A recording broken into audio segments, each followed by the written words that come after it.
Jason Hudson, CIA. We're here to talk about your encounter with Russians in Laos. On December 14, 1960, a Laotian general of the Royal Lao Army won power in a coup in the Battle of Vientiane, a crazy battle on its own involving Thailand, the Soviet Union, and South Vietnam. That general was General Phumi Nosovan.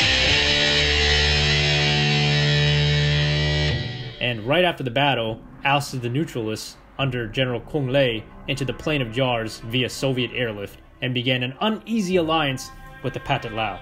Meanwhile, remnants of the Kuomintang 93rd Army Division, fighting both the Burmese government and the Chinese Communist government, were being sanctioned by the UN and forced to be airlifted back to Taiwan. Like many great stories, many of them stayed behind, living off the land, which is known for its lucrative poppy plant fields.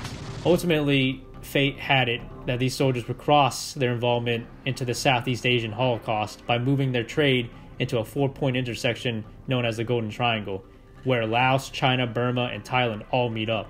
Not waiting for any wisdom from the United States, Phumi immediately made moves to take land northwest of Laos, northwestern Laos, hoping to end the political limbo in Laos. I swear, it gets less crazier. I promise.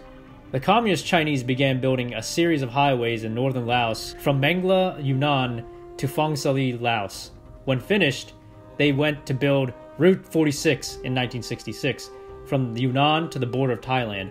Thousands of PLA troops and 400 anti-aircraft guns moved to defend the road project. This created unease with the Thai and American forces in both Laos and Vietnam, who see this highway within neutral Laos as part of Chinese expansionism. This went up all the way to the White House. The result was a series of operations that became a series of small arms fighting between Thai soldiers / mercs, the Royal Lao Army, the Chinese PLA, Pathet Lao, and Communist Thai Army, as well as North Vietnamese armies, all thrown together in one blender. Naturally, this caught the eye of the Taiwanese, who had a desire to use Pol War and intelligence to spy on the Chinese activities as a means to protect Taiwan from possible invasion and possibly further retaking the mainland one day. For the Taiwanese, this war in Vietnam, the Second Indochina War, is just another front for its inconclusive Chinese Civil War, which, like the Korean War, never had a formal treaty that officially ended it. Does it make sense yet? Too bad. The Chinese CCP built these roads as a friendship highway for their Pathet Lao allies, so of course the Royal Lao were not consulted. In Phang Saly province, the neutralists that owned the territory invited the Chinese PLA to train their troops in 1965.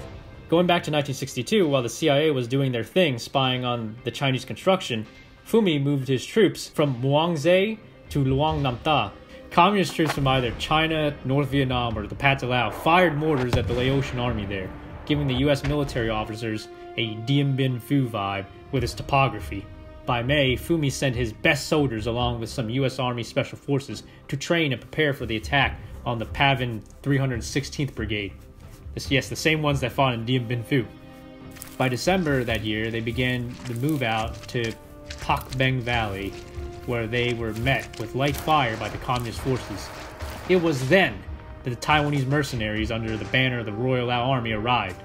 These men were possibly from the remnant army that fled Yunnan instead of, straight from Taiwan. Their name was the Special Battalion 111, led by General Li Tang. They laid down fire coming from the east flank of the hilltop and shielded the U.S. Army Special Forces for 5 days. And on December 31st, 1962, the Americans were all extracted via helicopter to Luang Prabang. The rest of the Lao armies dispersed while the Taiwanese mercs went to northern Thailand and just quit the war. Phumi led another attack from Ban Namo that failed, but he did not give up the defense of Luang Namtha. He brought in some paratroops that added a 5,000-strong army against the enemy's 2,500 troops. In April 1963, his patrols probed for neutralist and Pathet Lao forces. But the North Vietnamese had a trick up their sleeve: air supplies. More Pavan battalions arrived, adding with some Pathet Lao in the mix, to Muang Sing, reinforced by Soviet and Pavan airdrops. They pushed the royalist troops back to the Mekong River and had them cross back into Thailand. This made John F. Kennedy send 5,000 American troops into northern Thailand just in case some shit happened.